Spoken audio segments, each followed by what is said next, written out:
Hello, you're watching episode 232 of Nugget's Dungeon Terrain.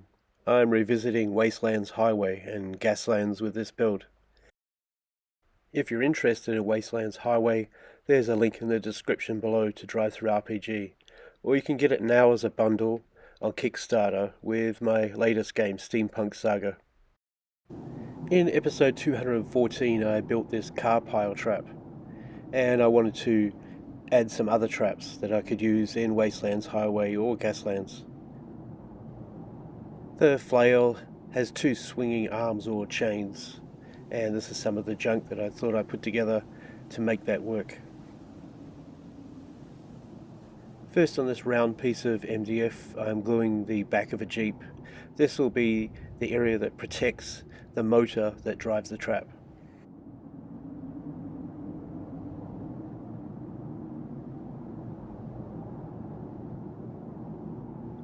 I toyed around with some ideas for the column of the trap and then settled for this small cardboard roll sitting on top of a component from a DVD player.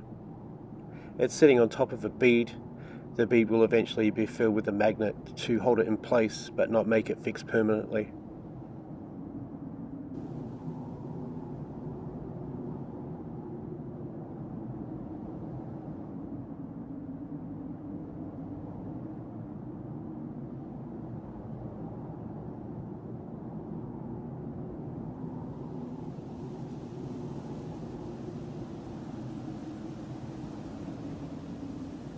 Here's an example of adding the baking soda to the super glue.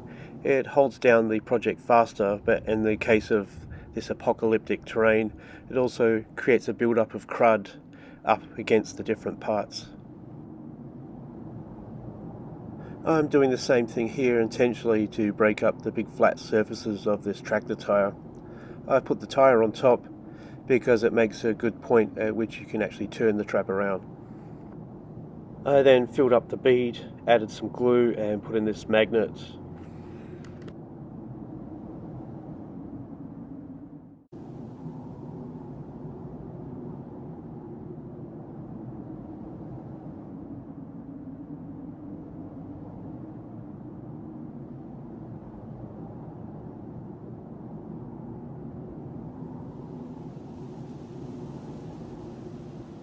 I felt the trap would have some stones around it. It needs to kind of blend into the surroundings, but nothing could be really high, so I just put in some small pieces and added sand around it.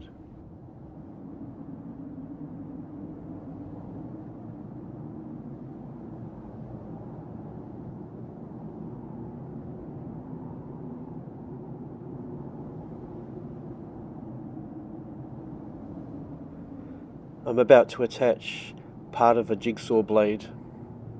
The blade itself has teeth, which adds to the effect, but it's going to be an arm that some chains hang off.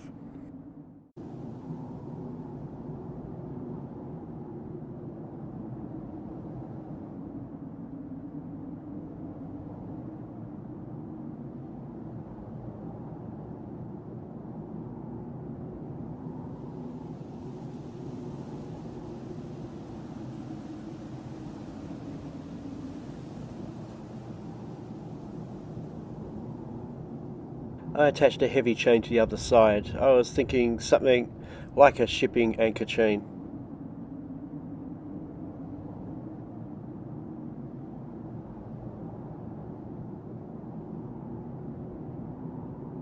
I then loaded up the chain with super glue, holding it down using gravity to point it in the right direction.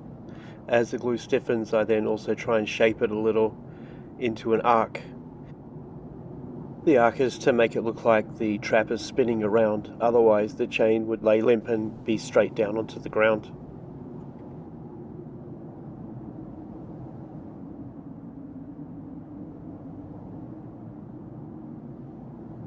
Underneath the jigsaw blade arm, I attached 3 small beads. These will be the insertion points for a much smaller gauge of chain. At the end of each chain, I attached 3 very different pieces to make it look like different types of heavy junk had been collected.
Thanks for watching, and remember you can get some pretty cool dungeon crawler games by following the links below and support the channel at the same time.